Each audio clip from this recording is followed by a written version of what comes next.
Hey guys, my name is Dylan. I'm going to be showing you how I made this 7-string Telecaster body entirely out of popsicle sticks.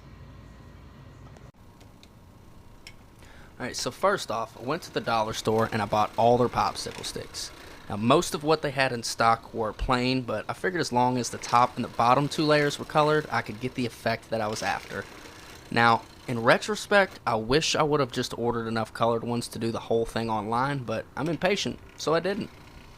Now, I wanted to make sure that there was no gaps when I laid them out, so I cut the rounded end off of both sides on this little scroll saw, and all in all, after several trips to different stores on different days, I ended up with over 1,000 popsicle sticks for the project. Now, we ain't about to sit here and watch me cut 1,000 popsicle sticks, but with this stack done, we're ready to get it going.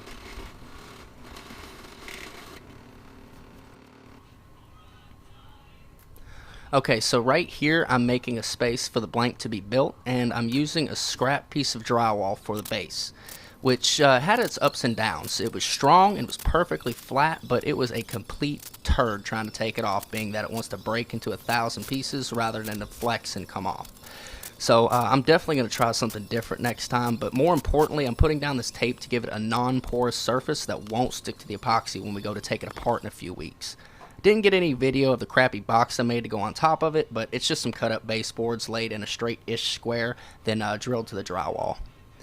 Now you want to make sure that you clean and seal your box up really good so you don't have any dust and dirt getting everywhere or get your resin leaking out. I used MP1 silicone. It's kind of overkill for what we're doing here, but that's what I've got on hand. Otherwise, I just used the cheapest stuff that I could find. You also want to make sure that you really get in the corners using your finger, or like here, I'm using the popsicle sticks. It just keeps everything from coming out. Now that we've got the box together and the silicone is dried, it's time to mix our base with the hardener so we can pour our first layer of resin out. Now here you're going to see me measuring by weight, which you're not supposed to do. You're supposed to measure by volume. I, however, did not read the directions. I just saw the 2-to-1 and assumed that I knew what to do. Now luckily, when using such small amounts of this particular brand, Liquid Glass Super Clear 2.0 by the way, it came out to be close enough that the difference was negligible and everything cured correctly, so no worries there.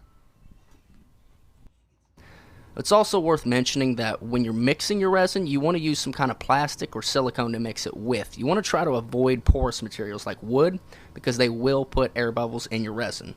Now on this project, I didn't worry a lot about trying to prevent the bubbles, as I knew pouring over popsicle sticks was going to create a ton of them anyway, so I figured I'd just see how the resin works them out on its own. Now I did end up with some bubbles on the finished product, but if I ever do this again, I could try sealing them first. I think that would help a lot. You want to make sure you mix this stuff really good too, because if you don't, you'll have issues with the appearance, and if it's bad enough, the curing as well. So once you have that done, the fun can begin. Just dump everything out and spread it around. It should level out on its own.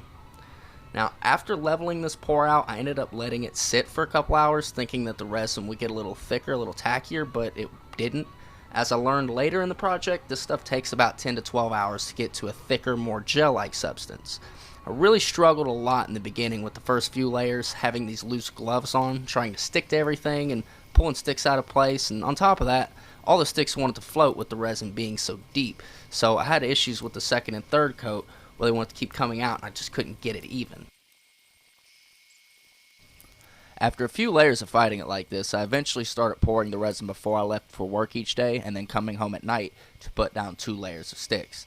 Let those cure overnight, pour another coat in the morning, let it gel, wash, rinse, repeat until I reached that 1.5 inch mark that I'd made in the box.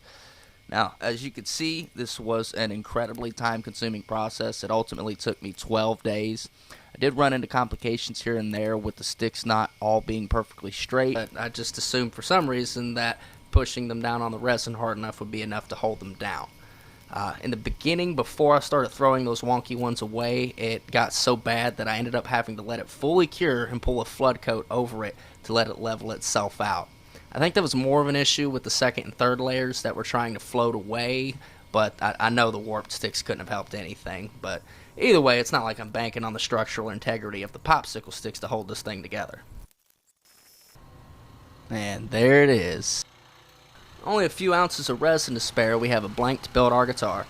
To get a rough cutout, I traced the shape onto the blank from a Telecaster I already have, but with a fatter neck to make room for that 7th string.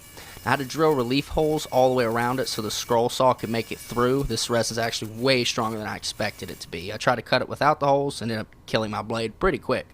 Alright, now we're going to attach our template to the body so we can give the sides a nice clean cut. I made mine out of scrap laminate flooring, which actually worked really well, but there's thousands of pre-made ones you can order online that will last you a good long time. Anyway, let's get those edges cleaned up. Now, I just went at it with the router, but really what I should have done was knock the jagged ends off with the belt sander and then came behind it with the router. It would have made this whole experience a lot easier, a lot smoother. I also wouldn't recommend doing this part indoors. There was so much debris. It was everywhere in my room. I'm actually still finding it. I'm definitely moving this stuff to the shed once it warms up. Alright, so here's our donor guitar, the Jackson Dinky JS22. I'm going to use everything from it for our telly, and I'll probably end up painting the body and reselling it or something. I'm not sure yet. This part here is always the scariest part of a build for me, being it this is only the second guitar I've built. Now, I used the Jackson neck to make this template, which helped a whole lot, but I couldn't ride the bit against it for a perfect cut because it doesn't have a bearing. The only reason I got away with that on the sides is I was able to drop it low enough that the smooth end of the bit was hitting the template, which burnt the bit up pretty good, but I figured it's time to change it anyway, so let's just kill it out. Now next we're going to take the neck, set it in place so we can mark the scale length and set the bridge. I only did 2 screws to start the bridge, that way if I got off center it would be easier to cover it up.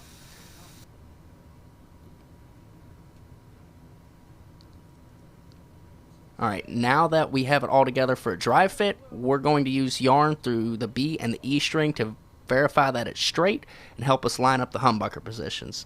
I ended up freehanding the pickups because I knew I could do it well enough that the pickup covers would cover any ugliness, but I'll definitely be buying the proper jigs and templates as I continue to do this so we can get more professional, consistent cuts.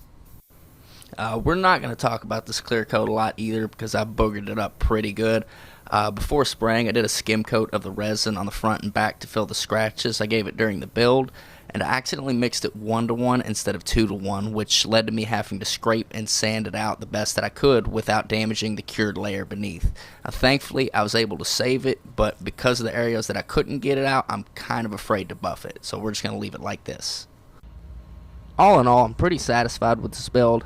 I'm disappointed I couldn't buff it to get that perfect mirror shine, but the main goal was to build a 7-string out of popsicle sticks, and we did that. The pickups are kind of booty, but considering how cheap the Jackson was, I'm not surprised and I'm not complaining. I see some Fishmans coming in this thing's future, though. I'm going to chug a sloppy riff on this thing to show you that it does work.